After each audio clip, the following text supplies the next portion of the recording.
friends, I'm back again. The same day as I've just done the beef stew with you in the slow cooker. So I'm just keeping an eye on my dogs. Are getting a bit excitable for some reason. I think they think it's tea time. Not yet. They've just been playing lions in the kitchen, and they usually play lions when it's tea time, but they're a bit early. So, right, we're going to do a loaf today. Now, I know I've done the rustic loaf with you, which we absolutely love in this house. It's a family favourite. This one's a sandwich loaf. Half of this has already been eaten, as you'll be able to tell. That is a fabulous loaf. It freezes really well. This one has actually just come out of the freezer last night. Took it out of the freezer last night for today, and hubby's already eaten half of it. So I'm going to make some up because the recipe I'm doing today makes 2 loaves. So we've already had 1 loaf this week, and then that's from the freezer. That's the 2nd loaf this week. So I'll move the camera down so you can see what I'm doing. I will have to refer to my recipe because, like I said, I've only made this once. I'm very impressed with the recipe, so I thought I'd share it with you. It's not my recipe. It's one I've found on Facebook. Patara from Appalachian Homestead. I'm not sure if this is actually on a channel here on YouTube. She has a wonderful channel. Sorry, I'm flitting about, aren't I? Just going to put that light on. If you go over to Appalachian Homestead with Patara, she's got a fabulous channel on here. She does all sorts of homesteading things. She has turkeys, chickens, goats, cows, beautiful dogs, beautiful cats. She's got a lovely farm, lovely, what we call in the UK here a small holding. It's not that small. Homesteader. She's got a homesteading channel over on here on YouTube. Fabulous. So yeah, Appalachian Homestead with Patara. I don't know if this is on her channel though. I actually shared this on her Facebook page, so go over and have a look at it. The recipe's on there. I'm sure she won't mind me sharing it. I'll give her the credit, and I will link her channel below. I don't know if I can get a link to her Facebook where the actual recipe is, but if I can, I will, because I don't take credit for stuff that's not mine. But I'm sure Patara won't mind me sharing this because she likes recipes to be shared. So I'll pop a link below. There's no point me messaging her first to check with her because she gets thousands of messages every day. She's a big channel and she just won't see it. There's just no point. So I will link her. I know she won't mind. She really doesn't mind recipes being shared, especially if somebody's not going to take the credit for it, which I won't do. So yeah, this is Patara's fantastic bread recipe, so please try it. It's an everyday loaf. It's just fabulous. So we're going to start with we're going to start with 2.5 cups of warm water. So we're going to pop that in. Let me just take this blade and this door hook out first to make it a bit easier. So we're going to start, and I'm going to do it in my mixer. You can do this by hand, absolutely. The recipe is for you to do this by hand. But as you know, I'm suffering a lot of pain with my wrists at the moment. So I'm letting my mixer do my work for me today. Then we're just going to put, the recipe calls for 7 cups, thereabouts. But to begin with, you just put 2 cups in. So I'm just going to pop 2 cups of flour. It's the strong white bread flour. You can use the strong wholemeal bread flour. I've just got the white. I do need to get some more wholemeal. I haven't got any in at all because I don't make wholemeal bread that often. Usually I'll mix it with white and do a both. So I'm just going to put 2 cups in there for now. I forgot to get my yeast out. Sorry guys, I'm just opening the door on you while I find my yeast. Whoop, sorry about that. Got to get that out to begin with. You want a tablespoon. I had to read that twice. 2 recipes I've done recently where you need a tablespoon of yeast. I'm like, how much? There we go. Now all you're going to do is just combine that. Let me put my dough hook back on. You're just going to combine that slowly, and then you're just going to leave that for 15 minutes to what's called sponge. So I'm just combining that to begin with, and then I'll be back after that's done. Right, so as you can see, that's sort of like gone a bit bubbly and looks a bit spongy. So that's what you're waiting for. You just combine it a little bit, don't mix it too much, and then just leave it alone for 15 minutes. So that's that. What do we do next, friends? I can't remember. Right, so now you're adding 1/3 cup of honey. So get your honey out and get 1/3 cup. Just, so I've only used this for this dough mix. So you're just going to get that out. So you got 1/3 cup of honey. Look at that, yummy, yummy. There we go. And then put that straight in the sink. You need 1/4 cup of oil. Now, it doesn't say on the recipe which oil to use, but when I'm doing bread, if it calls for oil, I tend to use sunflower oil. That's just my preference. So you then add 2 teaspoons of salt. I will put the recipe below. I promise I will put the recipe below. So you want 2 teaspoons of salt.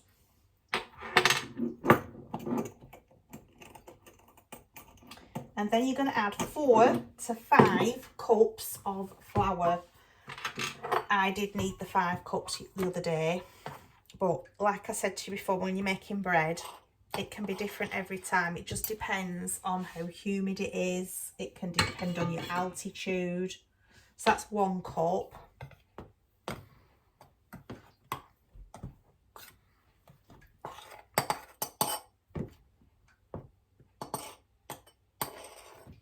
That's 2. I'm just going to put 4 in for now. I did need the 5, like I said the other day, but I'll just put 4 in to begin with.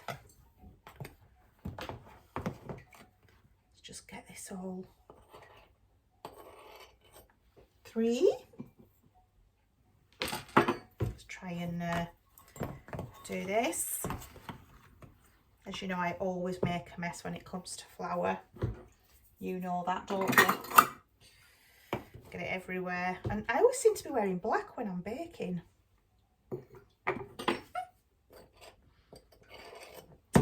Right, so I'm just going to pop that in for now. I might need to put an extra cup in, but the recipe does say knead it for 10 minutes. And for the first 5 of those minutes, do not add any more flour. You need to give the flour a chance to soak in all of that moisture. So I'm just going to knead that for 10 minutes. And as you know, if the sides of the bowl are clean, when it's finished kneading, you don't need any more flour. If it's still quite sticky and wet, just add some more flour. So I'll be back in 10 minutes when that's finished kneading. Right, friends, so I kneaded it for 10 minutes. And after the first 5 minutes, I did decide it needed another cup of flour. So I just popped another cup of flour in, let it carry on kneading in the mixer for another 5 minutes. And then I left it alone, as it says in the recipe in here, just for 10 minutes. And I just put some cling film over it. If your kitchen's really warm, you shouldn't need to. But I just left it to rest for 10 minutes. So what I'm going to do now, it does say when you're kneading it, if you're kneading it by hand, for example, when it's saying don't add any additional flour for the first 5 minutes, if you're struggling to knead it because it's too wet and sticky, just pop a bit of oil on your hands, and that will help. So I'm just going to pop a bit of oil on here just because I have scrubbed this, by the way. I don't really want to add any additional flour to this now. So what we're going to do is grab this out of my mixing bowl, because it's been in there for 10 minutes, so it has kind of stuck to the sides now. Come on.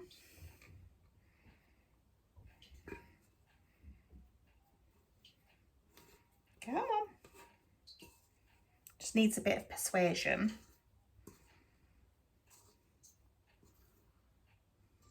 I'll pop the camera down in a minute, now that I've got my hands full of dough. There we go. And I hope you don't fall, because you'll go head first into my sunflower oil. So I really should have got my baking mat out for this.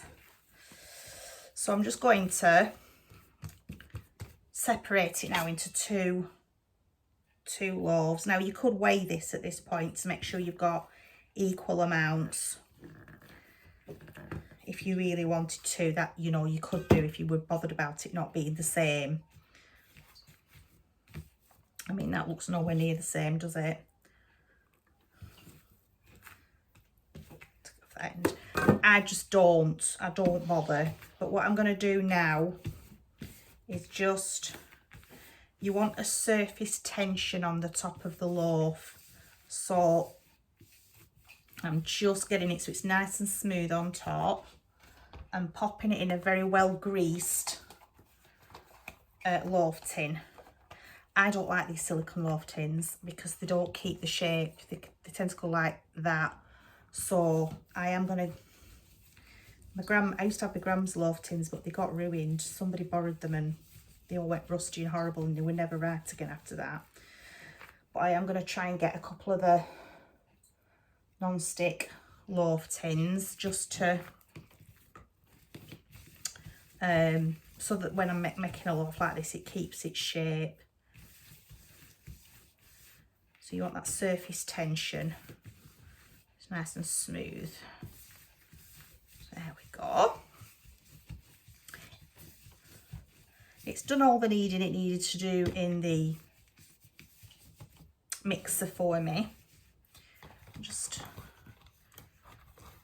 get that well oiled. I've used sunflower oil again, the same, just to grease those loaf pans. Now all I'm going to do now is leave these to rise now for another 45 minutes. You can tell I've not got them equal. One does seem to be quite a bit smaller than the other, but I'm not concerned about that. If you are, like I said, weigh them out. So I'm just going to leave these alone now to rise for another 45 minutes, and then I'll pop them in the oven. So if they've doubled inside, if your kitchen's really warm and they've doubled inside within 10 minutes, you can put them in the oven, no problem. It's quite cool in here today, so I know it'll take the full 45 minutes like it did the other day. Just get this dough off my fingers. So I'm going to leave these now 45 minutes, leave them to rise, and then I'm going to pop them in the oven. Move the camera up without getting it full of oil and dough. So when I've left them for 45 minutes, I will pop them in the oven, and we're going to bake them at 175 degrees Celsius. I think that's, without looking, I think that's 350 Fahrenheit. And we're going to bake them for 30 minutes. So I will come back when they come out of the oven. All right, friends, we're going to see if this bread is done. And just in case you've not made bread before, just in case you're new here and you've never made bread, for those that do know, I'm sorry, I'm not being patronising. When you get the loaf out the oven, you need to know that it is right inside. And the way to check that is to turn it upside down and just tap the bottom of the bread. If it's hollow, if it sounds hollow, it's good to go. So we're just going to, ow, ow, ow. We're just going to turn this back over now. Clean towel. There we go. And that is your lovely bread. That will just stay on the rack now till it's fully cooled. But just while it's still hot, hot, hot, we are going to grab some butter and we are just going to cover the top of the bread with it, just to make it even more lush. There we go. You can leave the butter out if you want, so it goes really crusty. But I want this for a sandwich loaf, so I am softening it with some butter, and it gives it a lovely shine as well. So there we go, friends, that's your loaf. So if it's not too late when hubby comes home, I'll put a picture up of the beef stew on the mashed potato, and I will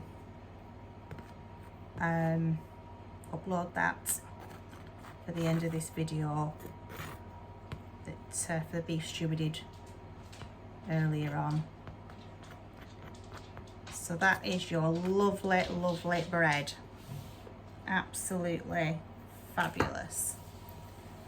So I'll just leave that to cool down fully, and then I'll pop one in the freezer, pop one up there just on top of the air fryer or in the bread bin, whatever. It'll probably only last a couple of days at the most, but it's a really good loaf, and it is one of our favourites now. This is going to be our everyday sandwich bread. The rustic loaf hasn't been demoted.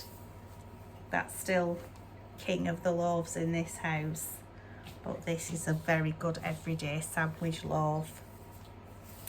So I hope you try it, because it's so easy to make, isn't it? I will pop the ingredients down below, and if I can link Patara's channel, I will do. So for now, I'll say goodbye, God bless, take care, and I'll see you soon. Bye for now.